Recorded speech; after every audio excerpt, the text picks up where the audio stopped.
Ang kinauuwian nga ng mga bagay na aming sinasabi ay ito: mayroon tayong isang dakilang saserdote na nakaupo sa kanan ng luklukan ng karangalan sa mga langit, ministro sa santuaryo at sa tunay na tabernakulo na itinayo ng Panginoon, hindi ng tao.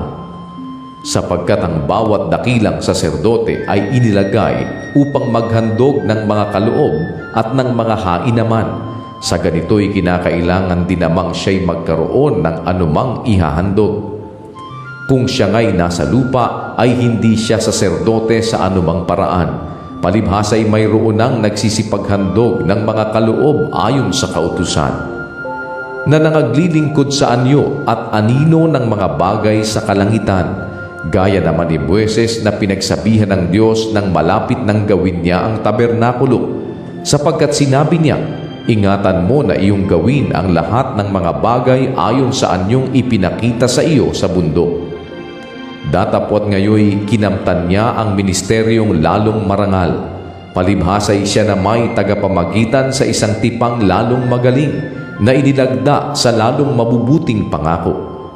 Sapagkat kung ang unang tipang yaon ay naging walang kakulangan, ay hindi na sana inihanap ng pangangailangan ang ikalawa.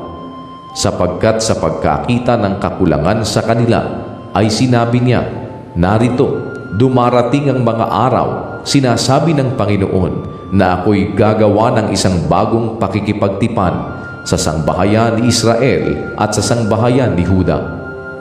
Hindi ayon sa tipang aking ipinakipagtipan sa kanilang mga magulang ng araw na sila'y aking tangnan sa kamay, upang sila'y ihatid sa labas ng lupain ng Ehipto, sapagkat sila'y hindi nanatili sa aking tipan at akin silang pinabayaan, sinasabi ng Panginoon.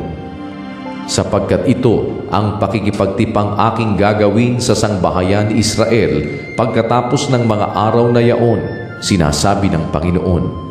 Ilalagay ko ang aking mga kautusan sa kanilang pag-iisip, at sa kanilang mga puso'y aking isusulat ang mga ito, at ako'y magiging Diyos nila, at sila'y magiging bayan ko.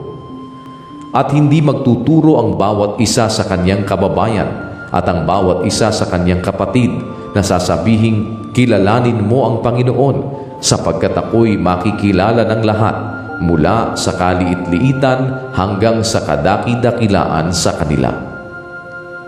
Sapagkat ako'y magiging mahabagin sa kanilang kalikuan, at ang kanilang mga kasalanan ay hindi ko na aalalahanin pa.